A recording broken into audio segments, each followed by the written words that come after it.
I would like to talk today about anxiety. I feel like anxiety has become an issue for many of us that we talk about and that we wonder about and that we work hard to solve. And I know that I've experienced anxiety in my life at different points and different times. And so I thought it would be interesting to explore what are the spiritual principles that we could utilize if we start to feel anxious. Let's talk briefly about where anxiety comes from first. I think anxiety emerges from a number of places, and in the time that we have, I can only cover a few of those because one could argue that there are many, many sources and places through which anxiety can emerge. But the main ones that I am aware of today include our nervous system, how we've lived our life and often gone through experiences that have created what we might call triggers, emotionally, physically, mental triggers, things that happened that we felt unsafe or we felt afraid or we felt traumatized by. And when our nervous system contemplates those or experiences something similar, we can experience anxiety from that. We also can experience the anxiety of past experiences in our nervous system because it's always seeking to resolve itself. And so in many respects, there can be anxiety that is calling to us like, hey, are you ready to heal this now? Are you ready to smooth this out? Are you ready to solve this now? And so it can come from the nervous system. It can show up for us from the pressures that we feel. We might feel overwhelmed by our life.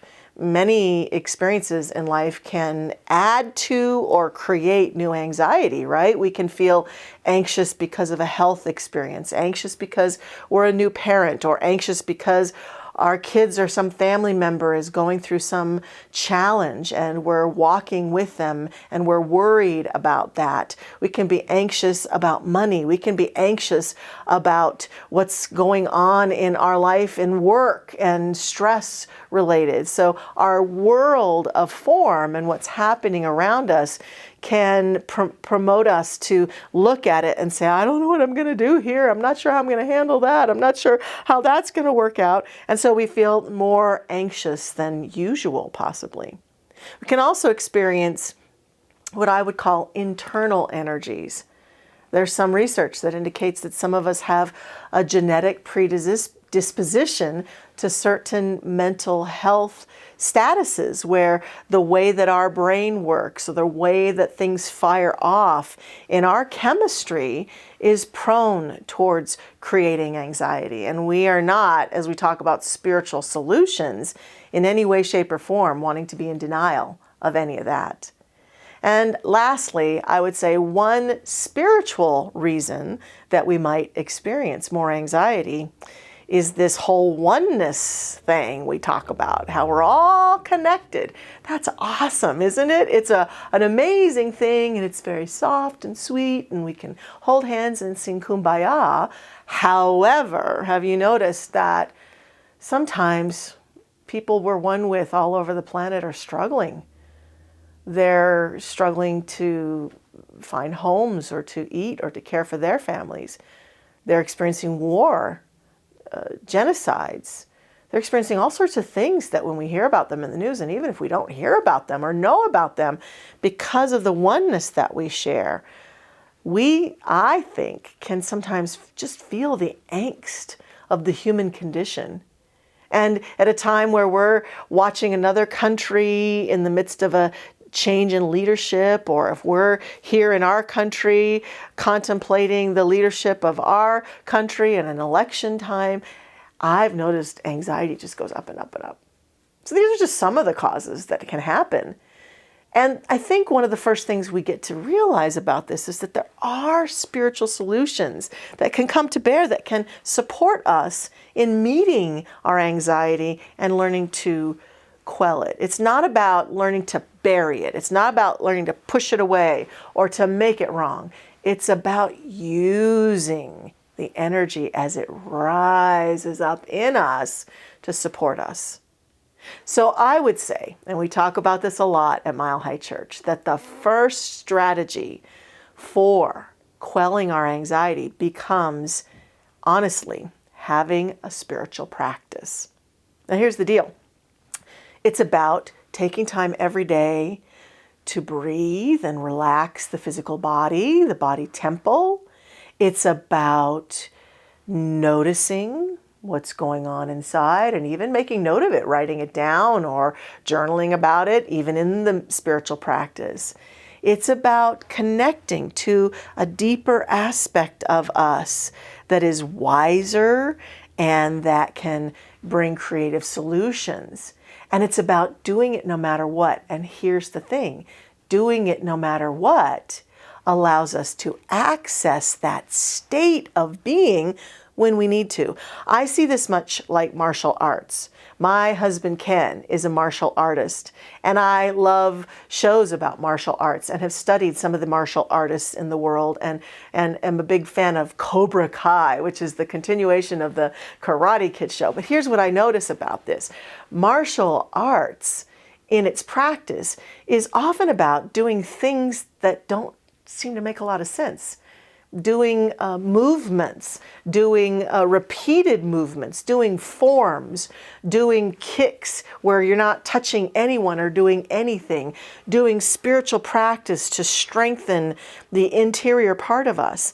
And the theory behind that is that when you need to have those moves either to defend yourself or to deal with something that comes up, you have them because you've practiced every day. You've practiced when you don't want to. You've practiced when it wasn't convenient. You've practiced in a disciplined way, and you know the way to the skills. And sometimes I think the biggest challenge for those of us who experience anxiety is we let the anxiety take over, and we feel because we haven't practiced calming ourselves, we haven't practiced centered breathing, we haven't practiced going into that inner state enough that it is someplace that we can access immediately. And so we go there.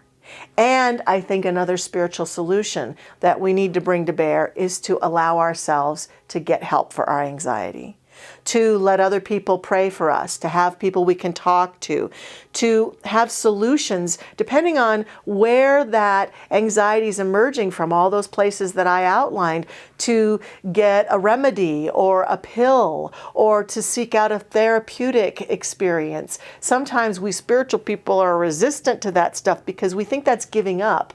But here's the deal. We believe in our teaching that everything is God. And Ernest Holmes, our founder, said very clearly that we practice a prayer and a pill.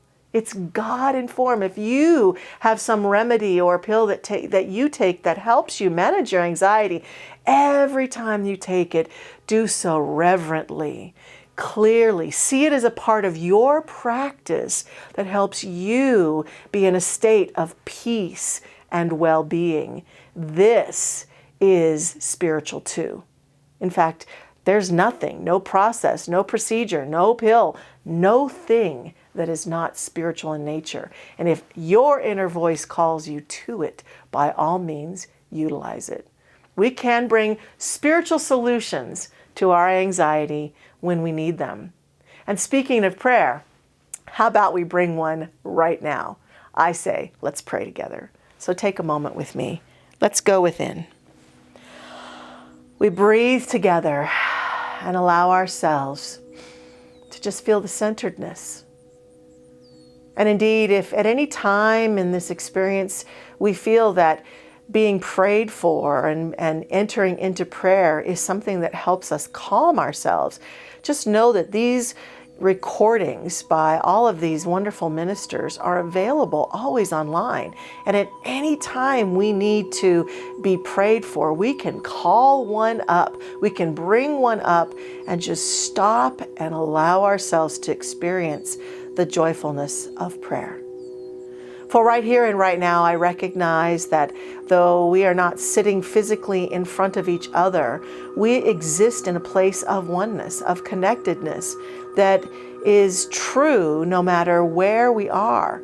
It is not related to our location or time or space in any way. It is all related to consciousness. And so right here and right now, I accept, affirm, and stand in the awareness that I am one in the infinite light that God is, and one in that light with all beings within the sound of my voice in this moment, right here and right now. And that consciousness and truth is eternal. And so no matter when this prayer is listened to, I accept and affirm that there is a connectedness that takes place. And from that connectedness, I proclaim peace, a peace that passeth understanding, a peace that is deep within, that can be called upon to calm any nerves, any anxiety, any fear.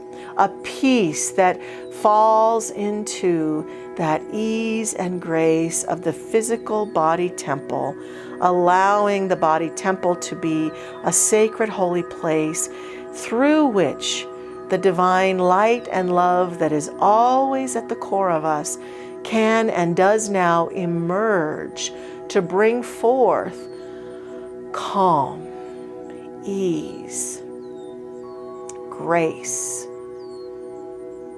a moment of poise and peace that allows us to feel centered and to feel the ease of life itself, right here, right now. And as we feel this, we are anchored in it. We allow the energy of this, as we continue to breathe, to permeate our being, to have its way through our bloodstream and our nervous system, to have its way into our brainstem and calm the mind, to have its way in our heart, calm our emotions, to recognize that this moment right here in the eternal now is the most powerful moment that we can be in, allowing us to calm ourselves. For anxiety in and of itself is often about worries and concerns from the past or worries and concerns of the future. And in this prayerful moment, we stay in this now moment, right here, right now, being nurtured, comforted, inspired, and calmed by our own inner energy. And I accept that this supports us right here and right now, no matter what anxieties we are facing, and supports us at any moment that we tune into this prayerful experience. We can use this prayerful experience at any time to feel a greater sense of calm. And this allows us, when we open our eyes, to step back into the stream of our daily living as a force and an energy of centeredness, which is one of the greatest states of being we can have to face anything in our life. I affirm and accept this centeredness is ours now. We are an embodiment of it in this moment. And how grateful I am to feel this, affirm this, and accept this for myself and all of us. I give thanks, and I simply release this prayer. And with a healing breath, as I let it go and let it be, step back into that awakened stream of conscious awareness as the calm, joyful, centered version of myself. Thank you, life. I let it go, and so it is. Amen.